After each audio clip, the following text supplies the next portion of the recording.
ازيكم يا بنات؟ عاملين ايه؟ يا رب تكونوا بخير. اهلا وسهلا بيكم في قناة على راحتك. النهارده هنعمل مع بعض كيكة الشوكولاتة، وهنعملها بدون لبن وكمان بدون زيت. هنعملها بطريقة سهلة جدا وسريعة، وكمان تطلع معانا هشة ومرتفعة زي ما انت شايفة. نعمل لايك للفيديو واشتراك في القناة، ويلا بينا على طول نبدأ في الوصفة بتاعتنا. هنجيب الخلاط بتاعنا وهننزل ببيضتين بدرجة حرارة الغرفة، وبعد كده هننزل بكيسين من الفانيليا، وبعد كده هننزل بحوالي معلقتين من الخل. بيخلي الكيكة بتاعتنا هشة وفي نفس الوقت بيضيع زفارة البيض. هننزل بكوباية ونص من السكر، وبعد كده هننزل بكوباية ونص من المية، وهننزل بنص كوباية من السمنة، ونضربهم كويس جدا في الخلاط. وبعد كده هنبدأ نستخدم المواد الجافة. مقدار الدقيق كله 3 كوبايات ونص. اول حاجة هنخل 3 كوبايات، واخر حاجة هنخل النص كوباية، عشان على حسب نوعية الدقيق بتاعتي اذا كانت بتشرب سوائل او لا. فاول حاجة بنخل التلاتة، وبعد كده النص بنضيفه شوية بشوية. كده خلاص دي 3 كوباية معايا، ونخلتهم كويس جدا عشان ندخل هوا للكيكة بتاعتنا. وطبعا حطيت المواد السائلة اللي انا ضربتها في الخلاط من تحت.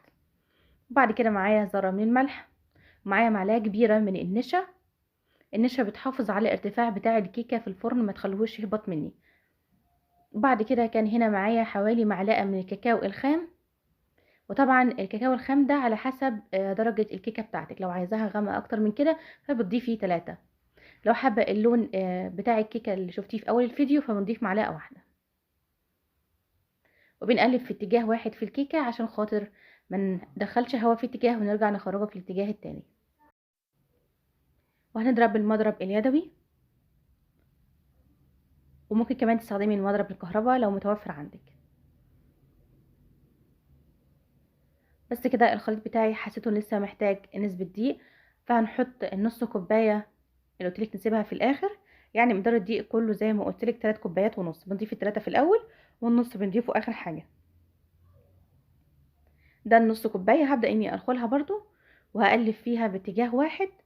وكده خلاص بتكون المواد الجافة بتاعتي خلصت وضفتها كلها. طبعا السمك هنا تقيل، عشان خاطر هنعمل خطوة تخلي الكيك بتاعنا هش جدا ومرتفع، وهي خطوة الحليب الساخن او الماء الساخن. وطبعا عشان الكيكة دي عاملينها بدون حليب فهنضيف مية سخنة. مقدار المية اللي هنضيفها ربع كوباية من المية. وطبعا الكوبايات كلها بتكون موحدة من الاول، يعني نفس الحجم بتاع الكوباية هي اللي بنستخدمها، سواء كان في المواد الجافة او في المواد السائلة. قبل ما نضيف المية السخنة فبنضيف كيس من الكيك شيف او البيكنج باودر، لكن الكيك شيف بيكون مزود لمحسن كيك فبيدينا نتيجة افضل. وبعد كده هنقلب طبعا الكيك شيف في اتجاه واحد، واول ما يختفي معانا خلاص ما بضربش كتير عشان خاطر ما تخرجش الخميره بتاعه الكيك شيف. فيا دوبك بس كده اول ما يختفي زي ما انت شايفه، وكده خلاص ده السمك اللي انا عايزاه. بنضيف بعد كده ربع كوبايه من الميه، نضيف كده معلقه معلقه ونقلب في اتجاه واحد. وطبعا بنقلب سريعا، يعني بنضيف في ايد والايد التانية على طول بنقلب. بس ربع كوبايه بس من الميه اللي بتكون سخنه. زي ما انت شايفه بتطلع البخار، لسه طافيه عليها البوتاجاز حالا. فاحنا ايه، نخليها سخنه ما نخليهاش بارده عشان خاطر تتفاعل مع البيكنج باودر وتطلع الكيكه بتاعتنا هشه. خلاص كده ده السمك المظبوط بعد ما ضفت الربع كوبايه من الميه السخنه. خلاص كده بنجيب الصينيه بتاعتي. المقاس الصينيه اكبر مقاس في الثلاث صواني بتاعه الحوض. الخطوة دي مهمة جدا، خطوة الاسباتولا، عشان خاطر ممكن المضرب يكون فيه موصلش لتحت بالنسبة للدقيق او كده. فبنقلبهم في الاسباتولا كده من فوق لتحت، بحيث نتأكد ان الدقيق كله خلاص كده اختفى واندمج معايا. وزي ما قلتلك مقاس الصينية اكبر صينية في الثلاث صواني اللي هما الحوض. بعد كده بننزل بكل الكمية، وطبعا الصينية بنحط لها زيت او سمنة، وبعد كده بنرشها بالدقيق عشان خاطر الكيكة بتاعتنا ما تلزقش معانا. وبعد كده نزلت بكل الكمية، هبدأ اني اعمل خطوة تخلي الكيك بتاعي يطلع مرتفع في كل الاتجاهات، وهي خطوة الاسباتولا. بروح واجي كده في الاسباتولا عشان خاطر تطلع مرتفعة من على الجناب وكمان في النص. بندخلها على درجة حرارة 180 في رف الوسطاني، والفرن بكون مسخناه قبل ما ابدأ في الكيك بتاعتي.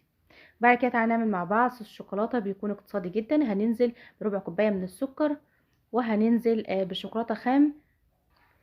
والشوكولاته الخام هنا بتكون على حسب الكميه اللي انت عايزاها. وخلاص كده الشوكولاته بتاعتي ساحت. بعد كده هنزل بكوبايه من المية مضاف عليها 3 معالق من النشا، وهقلبهم كويس جدا مع بعض لحد ما تتقل معايا وتديني الصوص اللي انت شايفاه ده. سبتها تبرد شويه لغايه ما تقلت بالشكل ده. ودي الكيكه بتاعتي طلعت من الفرن واختبرتها بخله، وطلعت مرتفعه في جميع الاتجاهات زي ما انت شايفه. وبعد كده هبدا انزل بالصوص الشوكولاته بعد ما برد، وكمان الكيكه بتاعتي بتكون بردت. صوص الشوكولاته سهل جدا واقتصادي، معانا سكر ومعانا شوكولاته ومعانا ميه ومعانا نشا. ولو حابه تضيفي كاكاو خام بتضيفي.